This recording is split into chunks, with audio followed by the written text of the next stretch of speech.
ವೀಕ್ಷಕರೇ, ಮತ್ತೊಮ್ಮೆ ನಮ್ಮ ಪ್ರಸ್ತುತವಾಣಿ ಯೂಟ್ಯೂಬ್ ಚಾನಲ್ಗೆ ಸ್ವಾಗತ. ಈ ಒಂದು ವಿಡಿಯೋದಲ್ಲಿ ಬಿಗ್ ಬಾಸ್ ಸೀಸನ್ 12ಕ್ಕೆ ಸಂಬಂಧಪಟ್ಟಂಥ ಒಂದು ಬಿಗ್ ಅಪ್ಡೇಟ್ನ ಕೊಡ್ತಾ ಇದ್ದೀನಿ. ಸೊ ಅದೇನೆಂದರೆ, ಈಗಾಗಲೇ ಮಾಳು ಮತ್ತು ಸೂರಜ್ ಅವರು ಬಿಗ್ ಬಾಸ್ ಮನೆಯಿಂದ ಆಚೆ ಹೋಗಿದ್ದಾರೆ. ಸೊ ಅವರು ಹಲವಾರು ಒಂದು ಚಾನಲ್ಗಳು, ಅದೇ ರೀತಿ ಯೂಟ್ಯೂಬ್ ಚಾನಲ್ಗಳಲ್ಲಿ, ಅದೇ ರೀತಿ ಒಂದು ನ್ಯೂಸ್ಗಳಲ್ಲಿ ಅವರ ಒಂದು ಅನಿಸಿಕೆಗಳನ್ನ ಹೇಳ್ತಾ ಇದ್ದಾರೆ. ಸೊ ಅದು ಗಿಲ್ಲಿ ರಿಲೇಟೆಡ್ ಆಗಿದೆ. ಸೊ ಅವ್ರ ಬಗ್ಗೆ ಒಂದು ಮಾಹಿತಿಗಳನ್ನ ಹಂಚ್ಕೊಂಡಿದ್ದಾರೆ. ಗಿಲ್ಲಿ ಬಗ್ಗೆ ಒಬ್ಬರು ನೆಗೆಟಿವ್ ಆಗಿ, ಇನ್ನೊಬ್ಬರು ಪಾಸಿಟಿವ್ ಆಗಿ. ಸೊ ಅದೇನೇನಿದೆ ಅನ್ನೋದನ್ನ ಈ ವಿಡಿಯೋದಲ್ಲಿ ಸಂಪೂರ್ಣವಾಗಿ ನೋಡೋಣ. ಅದಕ್ಕೂ ಮುನ್ನ ನೀವೇನು ನಮ್ಮ ಚಾನಲ್ನ ಸಬ್ಸ್ಕ್ರೈಬ್ ಮಾಡ್ಕೊಳ್ಳಿ ಅಂದರೆ ಚಾನಲ್ನ ಸಬ್ಸ್ಕ್ರೈಬ್ ಮಾಡ್ಕೊಳ್ಳಿ ಮತ್ತು ವಿಡಿಯೋಗೊಂದು ಲೈಕ್ನ ಕೊಡಿ. ಬನ್ನಿ ಸ್ಟಾರ್ಟ್ ಮಾಡೋಣ.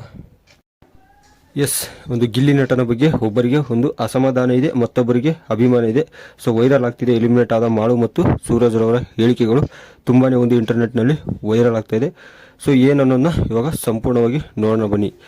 ಬಿಗ್ ಬಾಸ್ ಮನೆಯಿಂದ ಸೂರಜ್ ಸಿಂಗ್ ಮತ್ತು ಮಾಳು ನಿಪ್ನಾಳ್ ಅವರು ಎಲಿಮಿನೇಟ್ ಆಗಿದ್ದಾರೆ.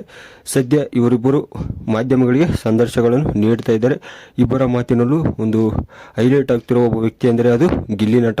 ಹೌದು, ಸದ್ಯ ಮನೆಯ ಒಂದು ಕ್ಯಾಪ್ಟನ್ ಆಗಿರುವ ಗಿಲ್ಲಿ ಬಗ್ಗೆ ಸೂರಜ್ ಮತ್ತು ಮಾಳು ತಮ್ಮ ಅಭಿಪ್ರಾಯಗಳನ್ನ ಒಂದು ಮೀಡಿಯಾಗಳಲ್ಲಿ, ಅದೇ ರೀತಿ ಯೂಟ್ಯೂಬ್ ಚಾನಲ್ಗಳಲ್ಲಿ ಹಂಚಿಕೊಂಡಿದ್ದಾರೆ. ಸೊ ಅದೇನನ್ನೋದನ್ನ ಸಂಪೂರ್ಣವಾಗಿ ನಿಮಗೆ ತಿಳಿಸ್ಕೊಡ್ತೀನಿ. ಮೊದಲಿಗೆ ಒಂದು ಮಾಳು ಅವರು ಏನಂದ್ರು ಈ ಒಂದು ಗಿಲ್ಲಿಯ ಒಂದು ಆಟದ ಬಗ್ಗೆ, ಅದೇ ರೀತಿ ಬಿಗ್ ಬಾಸ್ ಬಗ್ಗೆ ಒಂದು ಮಾಹಿತಿನ ನೀಡಿರ್ತಾರೆ. ಸೊ ಅದೇನೇನೆಂದರೆ, ಒಂದು ರೇಗಿಸೋದಕ್ಕೂ ಒಂದು ಮಿತಿ ಇರುತ್ತೆ. ಒಬ್ಬ ವ್ಯಕ್ತಿ 1 ಸಲ 2 ಸಲ ಇಳಿಸ್ಕೊಳ್ಬೇಕು. 10 ಸಲ ಇಳಿಸ್ಕೊಂಡ್ರೆ ಅವನು ಮನುಷ್ಯನೇ ಅಲ್ಲ. ಒಬ್ಬರ ಮನಸ್ಸಿಗೆ ಹರ್ಟ್ ಆಗೋ ಥರ ಕಾಮಿಡಿ ಮಾಡಬಾರ್ದು, ಕೀಳಾಗಿ ಮಾತನಾಡಬಾರ್ದು. ಮತ್ತು ಈ ರಘು ಸರ್ನ ಕೆಳಗಾಕಿ ಮಾತಾಡೋದು ನನಗೆ ಭಾಳ ನೋವಾಯಿತು. ಗಿಲ್ಲಿ ಕಾಮಿಡಿ ಮಾಡಲಿ, ಆದರೆ ಇನ್ನೊಬ್ಬರನ್ನು ಕೀಳಾಗಿ ತೋರಿಸಿ ಕಾಮಿಡಿ ಮಾಡೋದು ಅದು ಕಾಮಿಡಿ ಅಲ್ಲ. ಪ್ರತಿಯೊಬ್ಬರು ಅವರದ್ದೇ ಆದ ಒಂದು ಬೆಲೆ ಇರುತ್ತೆ. ಪ್ರತಿಯೊಬ್ಬರಿಗೂ ಒಂದು ಅವರದ್ದೇ ಆದ ಒಂದು ಬೆಲೆ ಇರುತ್ತೆ, ಸ್ವಂತಿಕೆ ಇರುತ್ತೆ. ಇನ್ನೊಬ್ಬರನ್ನು ಕಾಲೆಳೆದು ಕಾಮಿಡಿ ಮಾಡೋದು ಸರಿಯಲ್ಲ ಅಂತ ಒಂದು ಮಾಡೋರು ಹೇಳ್ತಾರೆ. ಅದೇ ರೀತಿ ಮುಂದುವರೆದಂತೆ ನನ್ನ ಹತ್ರ ಇಂಥ ಕಾಮಿಡಿ ನಡೆಯೋದಿಲ್ಲ, ನನಗೂ ಗಿಲ್ಲಿಗೂ ಅಷ್ಟಕ್ಕಷ್ಟೇ. ನಾನು ಕೂಡ ಗಿಲ್ಲಿ ಮಾಡುವ ಕಾಮಿಡಿಗೆ ನಕ್ಕಿದ್ದೇನೆ, ಆದರೆ ಎಲ್ಲದಕ್ಕೂ ನಕ್ಕಿಲ್ಲ. ಇನ್ನೊಬ್ಬರ ಮನಸ್ಸಿಗೆ ನೋವಾಗುವಂಥ ಒಂದು ಕಾಮಿಡಿ ಮಾಡಿದರೆ ನಾನು ಅದಕ್ಕೆ ನಕ್ಕಿಲ್ಲ. ಅದು ನನಗೆ ಬೇಜಾರನ್ನು ಉಂಟು ಮಾಡುತ್ತಿತ್ತು ಎಂದು ಮಾಡೋರು ಈ ಒಂದು ಪ್ರತಿಯೊಂದು ಮಾಹಿತಿನ ಈ ಒಂದು ನ್ಯೂಸ್ ಚಾನಲಲ್ಲಿ ಆಗಿರ್ಬೋದು, ಯೂಟ್ಯೂಬಲ್ಲಿ ಆಗಿರೋ ಒಂದು ಮಾಹಿತಿನ ಹಂಚ್ಕೊಂಡಿದ್ದಾರೆ. ಆದರೆ ಇದಕ್ಕೆ ಒಂದು ತದ್ವಿರುದ್ಧವಾಗಿ ಸೂರಜ್ ಸಿಂಗ್ರವರು ಒಂದು ಗಿಲ್ಲಿಯ ಬಗ್ಗೆ ಒಂದು ಸಮಾಧಾನಕರವಾದಂಥ ಒಂದು ಮಾಹಿತಿನ ಹಂಚ್ಕೊಳ್ತಾರೆ. ಪ್ರತಿಯೊಂದು ಒಂದು ಇಂಟರ್ವ್ಯೂಗಳಲ್ಲಿ ಅವರು ಮೀಡಿಯಾ ಒಂದು ಇಂಟರ್ವ್ಯೂಗಳಲ್ಲಿ ಗಿಲ್ಲಿಯನ್ನು ವಹಿಸ್ಕೊಂಡು ಮಾತನಾಡ್ತಾರೆ. ಸೊ ಅವರು ಹೇಳೋ ಪ್ರಕಾರ ಈ ಒಂದು ವರ್ಷದಲ್ಲಿ ಗಿಲ್ಲಿನೇ ಈ ಸೀಸನ್ 12ರ ಒಂದು ವಿನ್ನರು ಗಿಲ್ಲಿನೇ ಅಂತ ಕೂಡ ಹೇಳ್ತಾರೆ.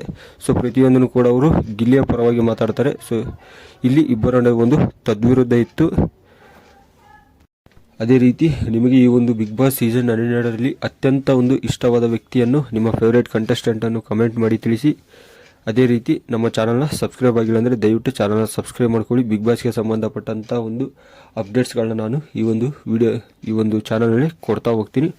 ಸೊ ಅದಕ್ಕೂ ಮುನ್ನ ಚಾನಲ್ ಸಬ್ಸ್ಕ್ರೈಬ್ ಆಗಿ ದಯವಿಟ್ಟು ಚಾನಲ್ನ ಸಬ್ಸ್ಕ್ರೈಬ್ ಮಾಡ್ಕೊಳ್ಳಿ. ಅದೇ ರೀತಿ ವಿಡಿಯೋ ಇಷ್ಟ ಆದರೆ ಒಂದು ಲೈಕ್ ಮಾಡಿ, ಮತ್ತು ನಿಮ್ಮ ಫೇವ್ರೇಟ್ ಕಂಟೆಸ್ಟೆಂಟ್ಸ್ನ ಒಂದು ವಿಡಿಯೋದಲ್ಲಿ ಕಮೆಂಟ್ ಬಾಕ್ಸಲ್ಲಿ ಕಮೆಂಟ್ ಮಾಡಿ ತಿಳಿಸಿ. ಸಿಗೋಣ ಮುಂದಿನ ವಿಡಿಯೋದಲ್ಲಿ. Thank you for watching.